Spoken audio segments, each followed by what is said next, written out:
नमस्कार दोस्तों, CG PSC dream academy के ऑनलाइन प्लेटफॉर्म पर आप सभी का स्वागत है। दोस्तों, आज मैं आपको बेरोजगारी भत्ता के लिए आवेदन कैसे किया जाए, आज मैं इसी के बारे से वीडियो बनाने जा रहा हूं।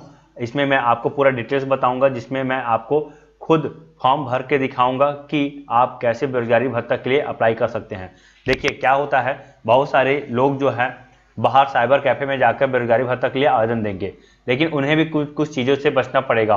कहीं ऐसा ना हो कि उसका नाम गलत हो जाए या किसी प्रकार का जो डाटा वो दे रहे हैं उसमें गलती हो।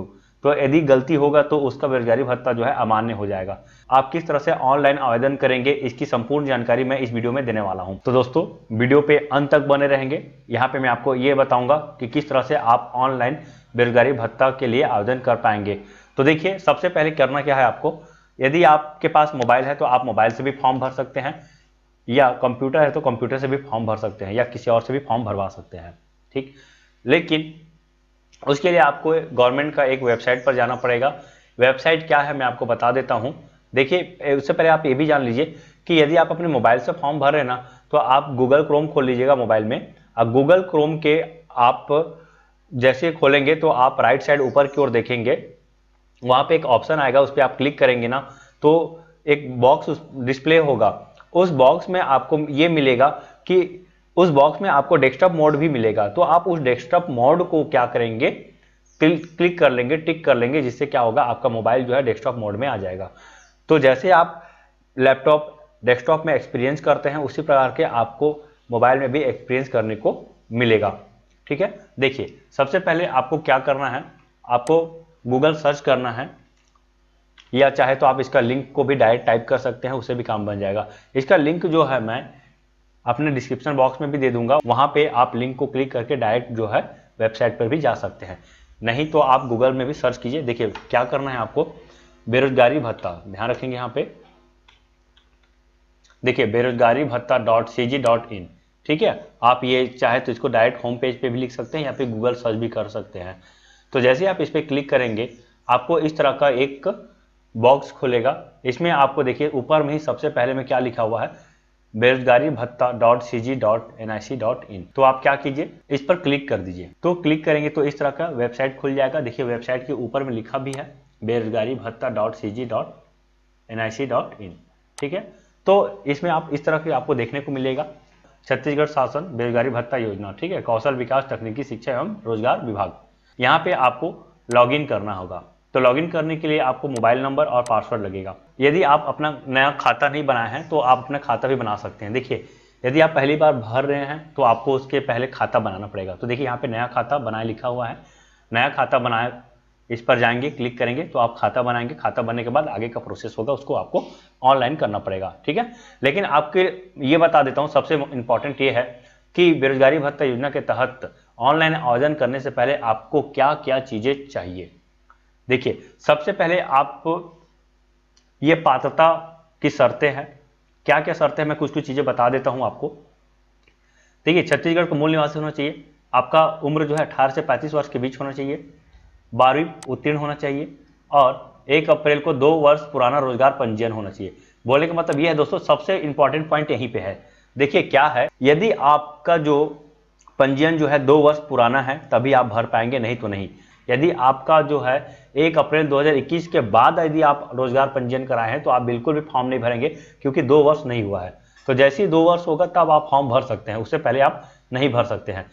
और दूसरा इंपॉर्टेंट ये देखिए, क्या क्या दस्तावेज आपको अपलोड करना पड़ेगा। यहाँ पे देखिए, रोजगार पंजीयन कार्ड होना चाहिए, दूसरा 10वीं एवं 12वीं की मार्कशीट होना चाहिए, तीसरा आय प्रमाण पत्र होना चाहिए, चौथा मूल निवासी प्रमाण पत्र होना चाहिए, और पांचवा जो है फोटो होना चाहिए। ये 5 चीज होना चाहिए, ये दस्तावेज आपको अपलोड करना पड़ेगा। और ये दस्तावेज जो है पीडीएफ फॉर्मेट में होगा, ध्यान रखेंगे पीडीएफ फॉर्मेट में होना बहुत जरूरी है। और एक और महत्वपूर्ण बात है कि यदि आपका नाम जो है राशन कार्ड में नहीं है तो उसके लिए आपको अपने आधार कार्ड का एक फोटो लगेगा। तो अब मैं आपको बताता हूं कि किस तरह से आप फॉर्म को भरेंगे। यदि आप पहली बार कर रहे हैं तो सबसे पहले तो आपको नया खाता बनाना पड़ेगा। तो नया खाता बनाने के लिए आपको नया खाता बनाए पे क्लिक करना पड़ेगा। देखिए जैसे आप क्लिक करेंगे तो यहाँ पे नया खाता बनाए, यहाँ पे लिखा हुआ है। ठीक है, अब यहाँ पे नीचे देखिए क्या दिया है, मोबाइल नंबर। तो सबसे पहले आपको अपना मोबाइल नंबर देना है।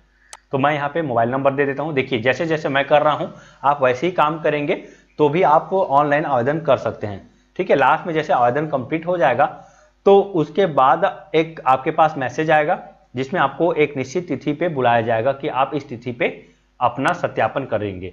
मतलब जितना भी यहाँ पे 5-6 डॉक्यूमेंट बताया हूं मैं, वो सारा का सारा 5-6 डॉक्यूमेंट को आपको वहां पे सत्यापन के लिए भी लेकर जाना पड़ेगा। उसके बाद आप पात्र होते हैं तो आपको तुरंत 2500 रुपया भी मिलना प्रारंभ हो जाएगा। मतलब अप्रैल महीना से आपको पैसा मिलना प्रारंभ हो जाएगा। देखिए मोबाइल नंबर में डाल देता हूं।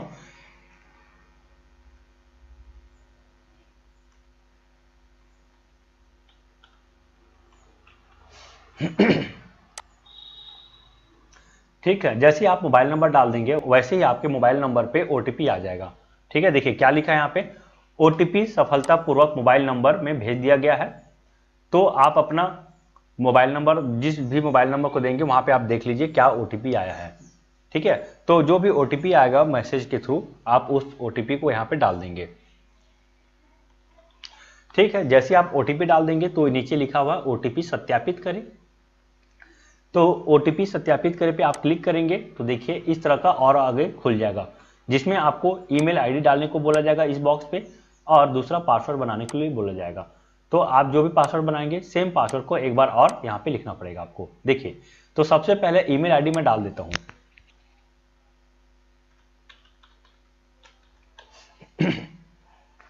देखिए मैं यहाँ पे अपना ईमेल आईडी डाल दिया हूँ। अब ईमेल आईडी डालने के बाद अब बारी आती है पासवर्ड का। देखिए पासवर्ड के बारे से आपको बता दूं कि पासवर्ड जो है कम से कम 8 अक्षर का होना चाहिए। अब इस 8 अक्षर में भी शामिल होगा क्या क्या, तो कम से कम एक कैपिटल अक्षर होना चाहिए, एक लोअर अक्षर होना चाहिए, एक अंक होना चाहिए, और इनमें से एक होना चाहिए। बोलने का मतलब ये है ये जो सिंबल देख रहे हैं इनमें से कोई एक सिंबल का उपयोग होना चाहिए। तो इस तरह से इन चारों चीजों का उपयोग करके आप जो है 8 अक्षर का मिनिमम पासवर्ड बनाएंगे। तो मैं यहाँ पे पासवर्ड बना लेता हूँ। देखिए कैपिटल भी होना चाहिए, स्मॉल भी होना चाहिए, अंक भी होना चाहिए और साथ साथ सिंबल भी होना चाहिए। इन चारों चीजों को मिलाकर आप बनाएंगे 8 अक्षर का पासवर्ड। तो मैं यहाँ पे पासवर्ड डाल देता हूँ। तो जो भी पासवर्ड आप यहाँ पे डालेंगे आपको यहाँ पे पुनः उसी पासवर्ड को रिपीट करना पड़ेगा। तो देखिए मैं फिर से रिपीट कर देता हूँ जो पासवर्ड ऊपर लिखा उसी को। ठीक है, जैसे आप पासवर्ड डाल देंगे, ईमेल आईडी डाल देंगे, उसके बाद आप यहाँ पे सेव करे का ऑप्शन पे क्लिक करेंगे तो आपका आगे बॉक्स खुलेगा। तो मैं यहाँ पे सेव करे पे क्लिक करता हूँ। देखिए आगे क्या आ गया, यहाँ पे इस तरह का एक पेज खुलेगा। यहाँ पे देखिए क्या लिखा हुआ है, छत्तीसगढ़ बेरोजगारी भत्ता योजना में आपका खाता सफलतापूर्वक बन गया है। आवेदन करने के लिए पंजीकृत मोबाइल नंबर और पासवर्ड प्रविष्ट करके ऑनलाइन ठीक है लॉगिन करें। देखिए तो मैं यहाँ पे जो मोबाइल नंबर दिया था और जो पासवर्ड बनाया हूं मैं, तो उस मोबाइल नंबर और पासवर्ड के थ्रू मैं पहले तो लॉगिन करूंगा। अब लॉगिन करने के बाद आगे की प्रक्रिया करेंगे जहां पे फॉर्म भरेंगे। तो देखिए तो यहाँ पे देखिए लॉगिन का ऑप्शन आया है तो मैं यहाँ पे लॉगिन कर लेता हूँ। ठीक है, चाहे तो आप यहाँ पे होम पेज में भी जाके लॉगिन कर सकते हैं या यहीं पे लिखा हुआ है तो आप यहाँ से भी डायरेक्ट लॉगिन कर सकते हैं। तो देखिए यहाँ पे लॉगिन पे मोबाइल नंबर और पासवर्ड दोनों दिया हुआ है। तो मैं अपना जो मोबाइल नंबर दिया हूँ उसी मोबाइल नंबर को फिर से दे देता हूँ और पासवर्ड जो मैंने अभी बनाया।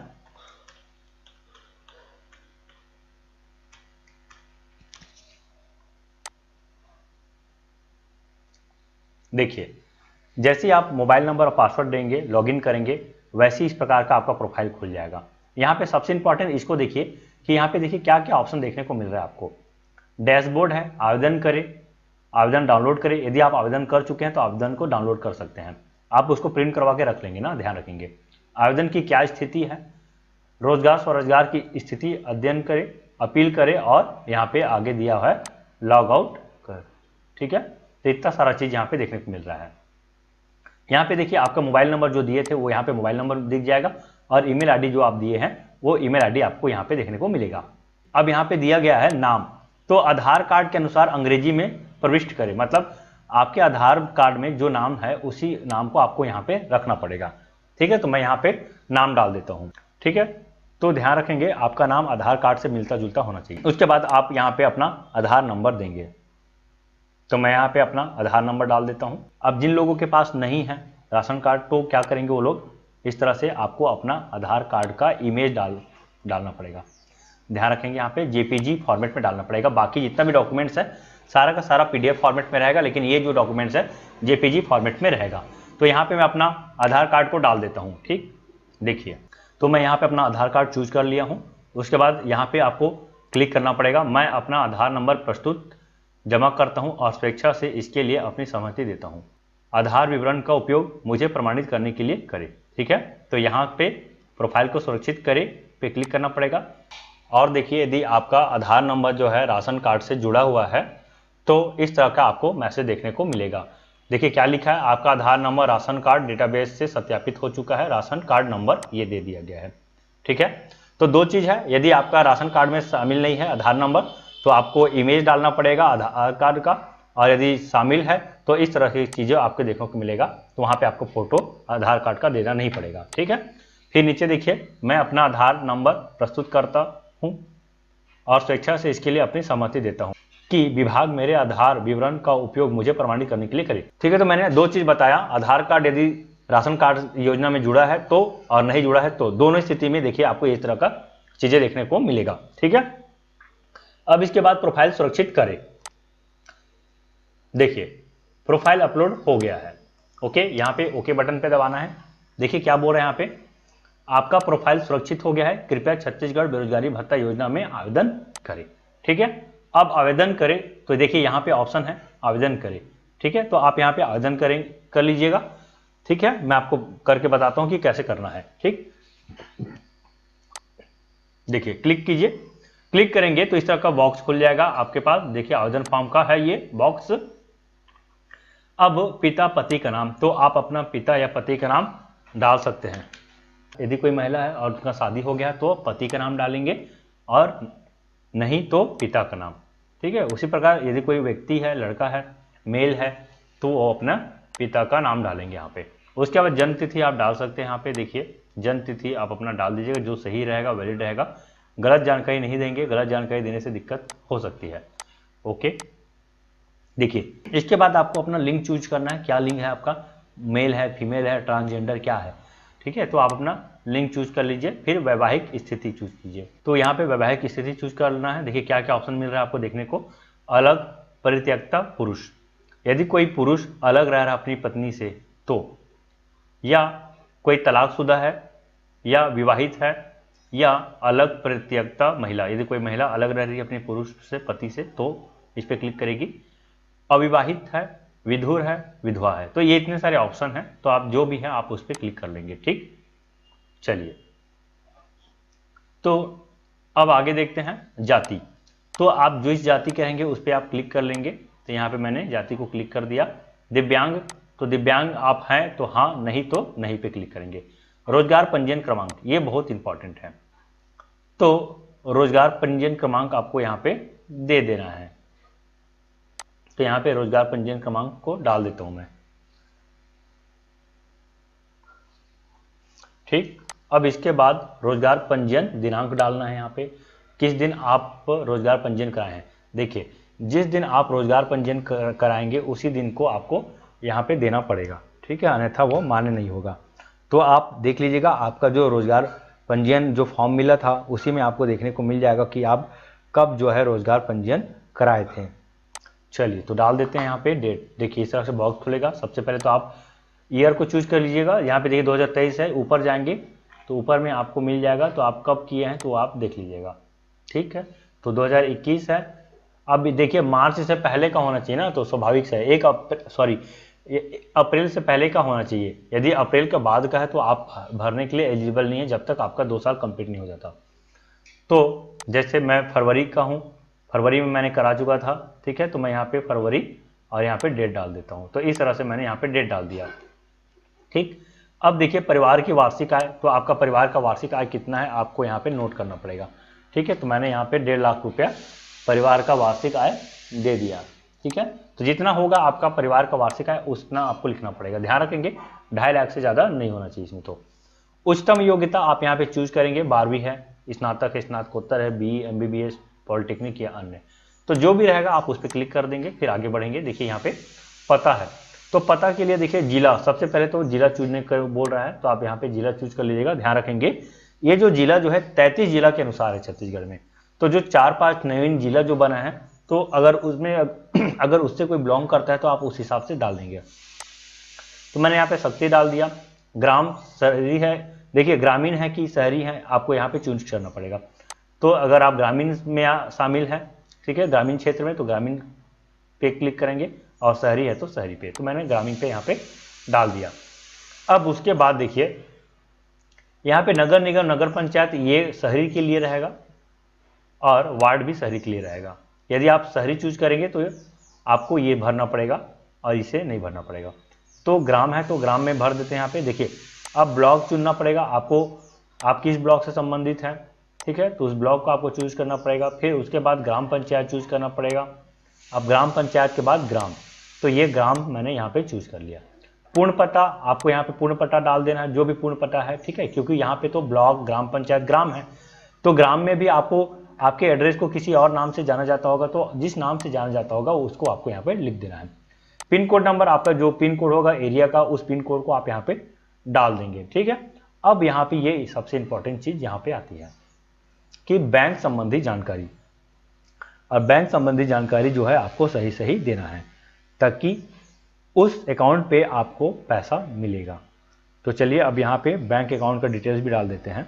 जैसे IFSC कोड डालेंगे तो वहाँ से आपका बैंक का नाम भी यहाँ पे शो करने लगेगा, ठीक है। इसके बाद आपको डालना है अपना खाता नंबर। तो जो भी आपका खाता नंबर होगा उस खाता नंबर को आप यहाँ पे डाल देंगे, ठीक है। फिर खाता नंबर को आपको पुनः दर्ज करना पड़ेगा, ठीक है। तो जो भी खाता नंबर होगा उस खाता नंबर को आपको फिर से डालना पड़ेगा यहाँ पे। तो जैसे आप खाता नंबर डाल देंगे उसके बाद देखिए दस्तावेज अपलोड करने को बोला जाएगा। तो आप यहाँ पे दस्तावेज अपलोड करेंगे। तो दस्तावेज में सबसे पहले आप आवेदक का फोटो डालेंगे। तो देखिए सबसे पहले चूज फाइल, ये जो फोटो जो है आपका JPG फॉर्मेट में होगा, ठीक है। तो PDF इसके लिए जरूरी नहीं है, फोटो के लिए आपको JPG फॉर्मेट डालना पड़ेगा, ठीक।